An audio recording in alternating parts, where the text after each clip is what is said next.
Hello, dear students. Today you are going to study about difference between supply and stock. प्यारे बच्चों, आज के इस वीडियो में आप सीखेंगे पूर्ति और स्टॉक में अंतर। इससे पहले आप पूर्ति के बारे में स्टडी कर चुके हैं और यहाँ पर कुछ बातें जो आपके माइंड में, जो हमारे समाज में जो बोली जाती हैं, आम तौर से जो साधारण बोलचाल में की भाषा में हम पूर्ति और स्टॉक में कोई अंतर नहीं करते हैं, परंतु जब हम आर्थिक विश्लेषण की दृष्टि से देखते हैं तो पता चलता है कि पूर्ति अलग चीज़ है और आपूर्ति अलग चीज़ है। प्यारे बच्चों, साधारण बोलचाल की भाषा में हम पूर्ति तथा स्टॉक यानी सप्लाई एंड स्टॉक में भेद नहीं करते हैं, परंतु आर्थिक विश्लेषण में ये दोनों अलग अलग होते हैं। इन दोनों में प्रमुख अंतर हम कुछ पॉइंट्स के आधार पर आपको अंतर बताएंगे कि दोनों में क्या अंतर। जैसे अर्थ के संबंध में यानी मीनिंग के संबंध में जो है कि पूर्ति और स्टॉक में क्या अंतर है।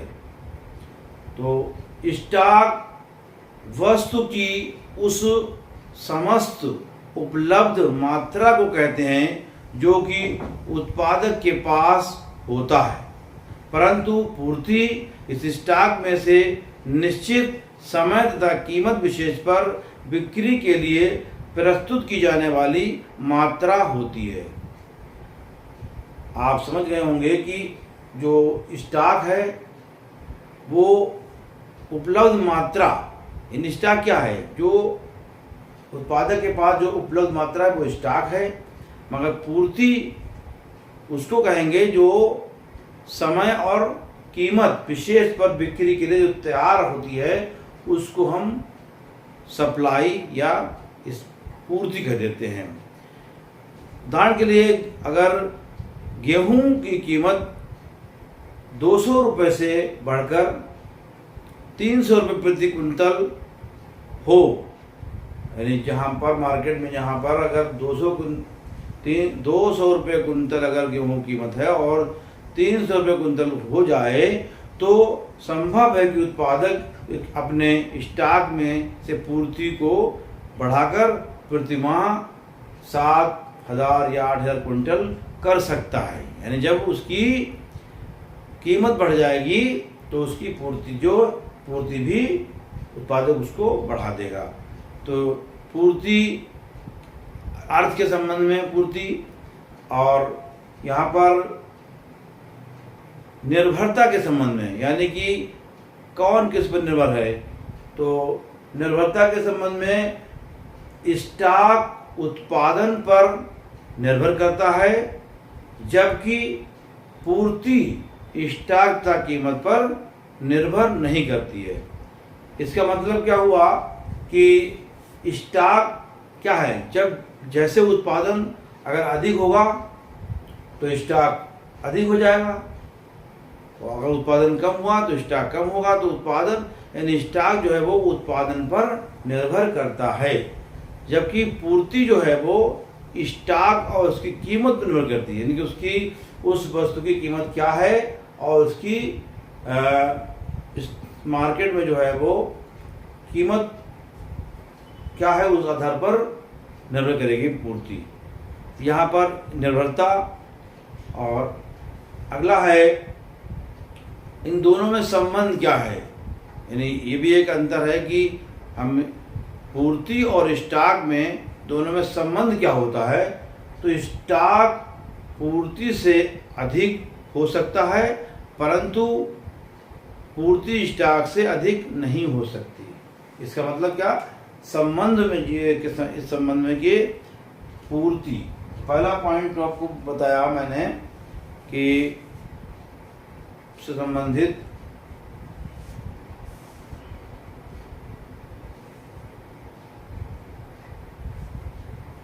अर्थ के संबंध में सबसे पहला पॉइंट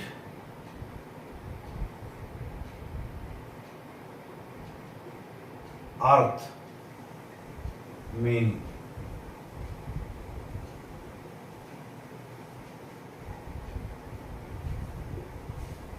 नंबर 2 निर्भरता,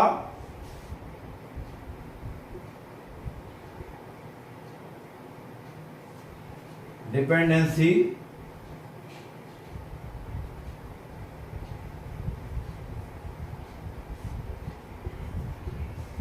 और थर्ड पॉइंट संबंध,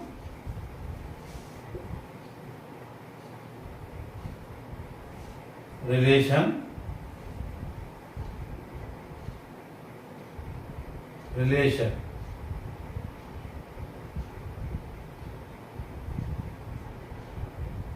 यानी कि दोनों में रिलेशन क्या है, पूर्ति और स्टॉक में। और नेक्स्ट पॉइंट है अस्तित्व।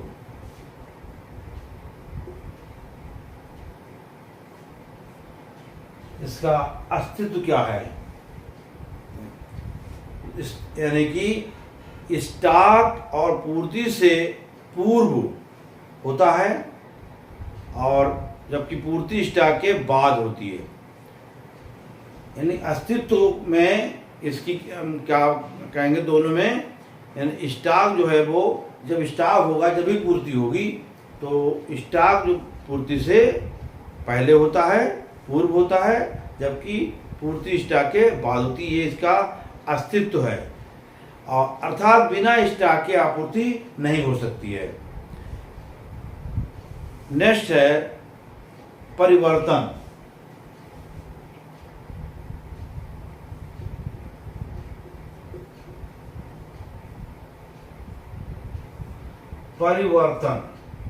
ये आपस में जो है वो, इसमें परिवर्तन क्या हो सकता है कि कौन स्थिर है और कौन परिवर्तनशील है। तो यहाँ पर जो परिवर्तन में स्टॉक स्थिर होता है, परंतु पूर्ति कीमत के अनुसार परिवर्तित होती रहती है।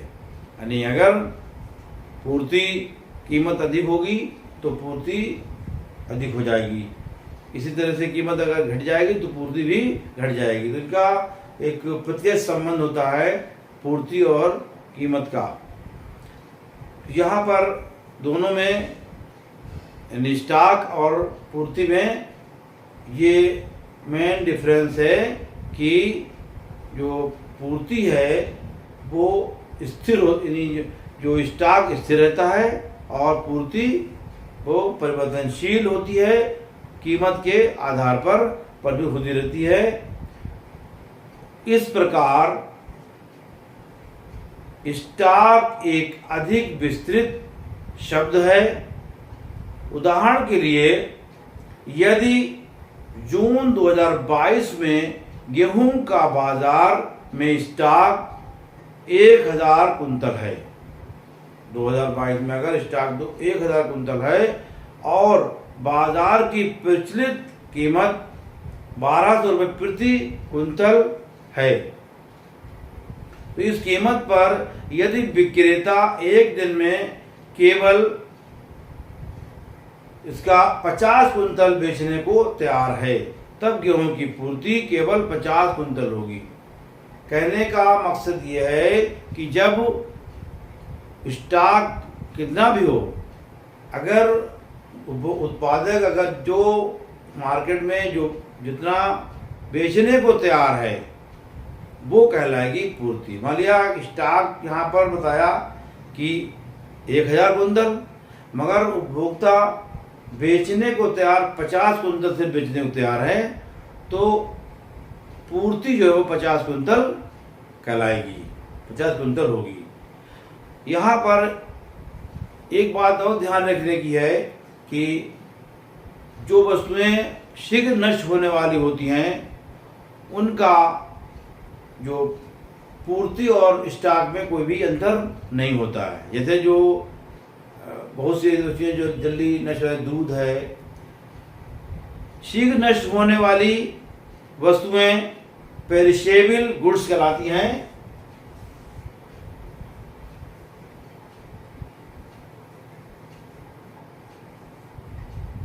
पेरिशेबल गुड्स,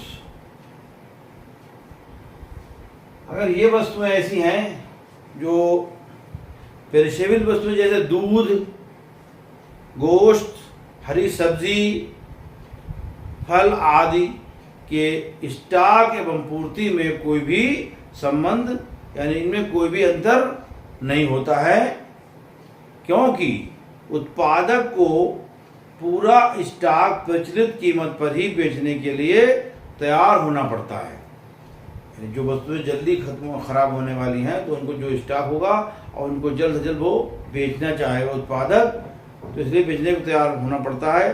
परंतु जो वस्तुएं शीघ्र नष्ट होने वाली नहीं होती हैं, जो वस्तुएं शीघ्र नष्ट होने वाली यानी जल्दी जो नष्ट होने वाली नहीं वस्तुएं हैं, उनकी कीमतें कम होने पर भी उनकी पूर्ति स्टॉक की तुलना में कम की जा सकती है। अगर जो वस्तुएं जल्दी खराब होने वाली की स्थिति में नहीं है, उनकी अगर स्टॉक अधिक भी है तो उनकी पूर्ति कम की जा सकती है, परंतु उनकी कीमत अधिक होने पर स्टॉक का अधिक भाग बेचा जा सकता है। जब कीमतें बढ़ जाएंगी तो स्टॉक का अधिक भाग बेचा सकता है। यहाँ पर पूर्ति और स्टॉक में अंतर आप पढ़ रहे हैं। इस संबंध में प्रोफेसर थॉमस क्या क्या कहना है। According to professor Thomas, the supply of goods is the quantity offered for sale in a given market at a given time at a various prices। ये कहना है थॉमस का, अकॉर्डिंग टू सप्लाई। और दूसरे शास्त्री हैं economist Meyer, professor Meyer. According to professor Meyer, we may define supply as a schedule of the amount of a goods that would be defined to take at all possible prices at any one instant of time or during any one period of time, for example day, week and so on, in which conditions of supply remain the same according to Mayer। तो यहाँ पर इस video में आपने सीखा difference between supply and stock. प्यारे बच्चों, आज की इस वीडियो में इतना ही। Thank you, take care.